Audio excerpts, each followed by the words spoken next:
Hey everybody. So I just want to do a recap on what I did with the diesel air heater. So I've had quite a journey with my diesel air heater. When I first installed that thing, boy did I love it, and sung its praises, and used to turn that thing on and sleep right through the night, nice and cozy. Lefty loves it. He loves laying in front of the heat output from that thing. So we're kind of rebooting the diesel air heater experience here. So basically what I did was I replaced it with a new heater.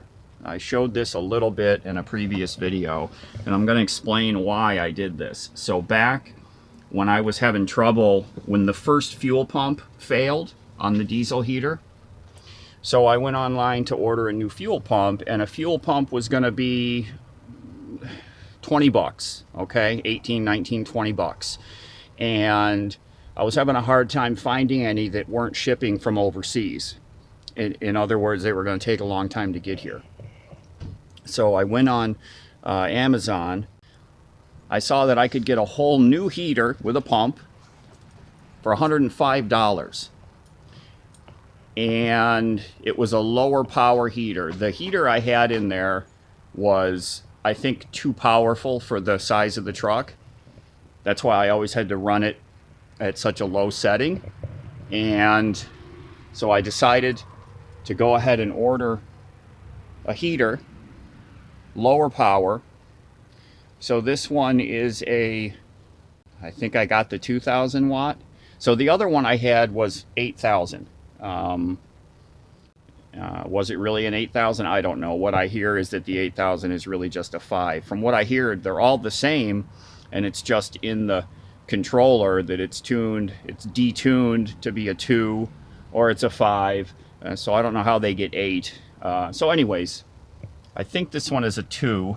So I got a new heater. So I've installed the new heater. I showed this a little bit already. So it was really a swap out. I replaced the heater, I replaced the exhaust pipe and muffler.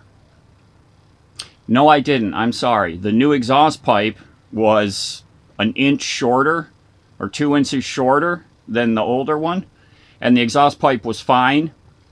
So I reused the exhaust pipe, but I did put a new muffler on. So the heater's been changed, the muffler's been changed. I ordered 2 fuel pumps because I had already used the pump from this heater, and then it failed. So I ordered 2 fuel pumps. So I have one installed and I have a spare. But the biggest change that I made, and I teased this on my Instagram, no more diesel fuel tank on the back of the truck. That's been removed. The holes have been plugged up. And down here, Lefty's taking a look at it. Down here you'll see that I've tapped into the main fuel tank. So that was what was holding me up. I couldn't figure out how to get that plug out. That's a drain plug, I found out. That's what that plug is in the tank. It's a drain plug. So if you're doing maintenance on it and you got to drain the tank, they make it real easy.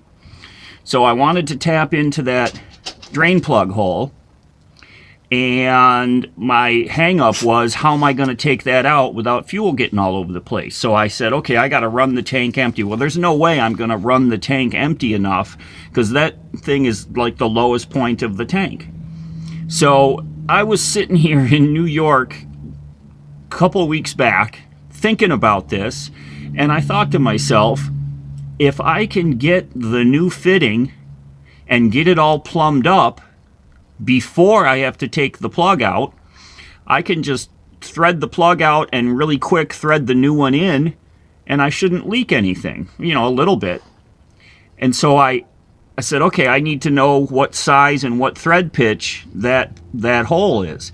So I saw that there was a brand name on this tank. Let me see if I can get it in the camera. So this is a Titan tank. So I looked them up online and sent them an email to their on their contact form on their website, and I told them what I needed. I said I have an '02 Ford Cutaway with one of their tanks behind axle. So I looked up on their website, and they categorize these as a behind the axle tank. So I told them I have an '02 Ford Cutaway with a behind the axle tank, and I needed to know what the size and thread pitch was of the drain plug. They got back to me. Guy said it's 1/4 inch NPT. So now, armed with that information, I went online, found a 1/4 inch NPT with an 1/8 inch hose barb coming off of it. That's what I ordered, and it fit perfect. Then I got this fuel line. Now, this is not the cheap Chinese fuel line. This is made in Ohio. This is high-end fuel line. I ordered a 5-foot section of that. Only needed about, I don't know, maybe 3 feet. So I do have some leftovers. So then I got some of these miniature fuel line clamps, because these are smaller than the ones that came with the heater.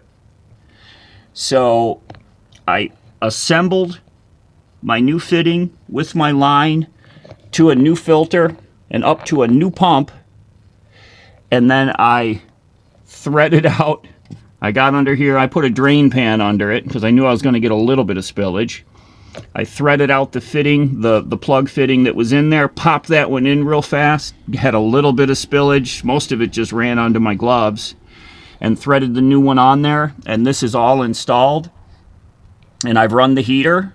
You know, it took a little while to prime the pump to get fuel through these lines, but this is a much, much cleaner and better installation, and now I'm feeding off the main fuel tank.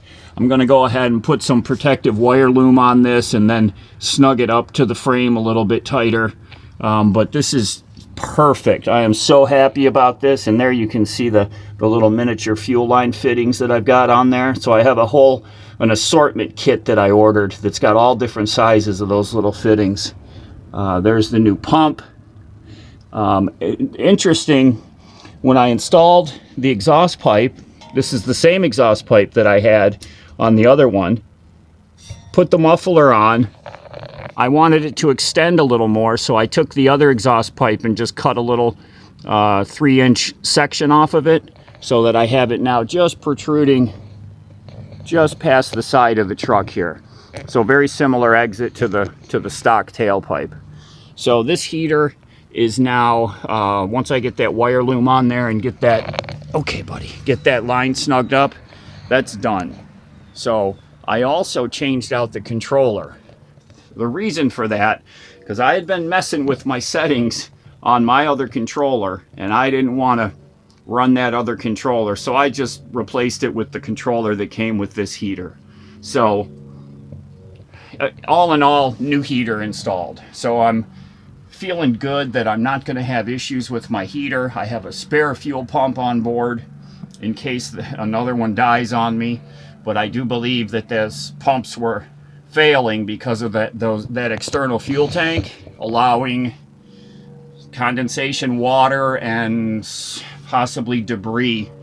So I pulled that tank off, and it's in the garbage. I dumped the contents of it into the main fuel tank, and that's history now. So I would really recommend not installing the external tank like I did. If you're going to put the tank externally like that, put some type of cover over it so that the sun isn't hitting it, but you're still going to get the hot and cold fluctuations, which can cause, you know, condensation in water. And I definitely saw water when I looked at the filter. You could see that it had a layer of water on top of the fuel, so there definitely was water getting into that tank from condensation. So the heater is done. Super happy about that. I crossed that off the list, and I was happy to do that. So thanks everybody for watching. I hope that your diesel heater has not given you as many problems as mine has. And so this is a new chapter, and moving forward, I hope I don't have to make anything but a positive update video on the heater on down the road. So no more diesel tank. Thank you. So I've got it disconnected.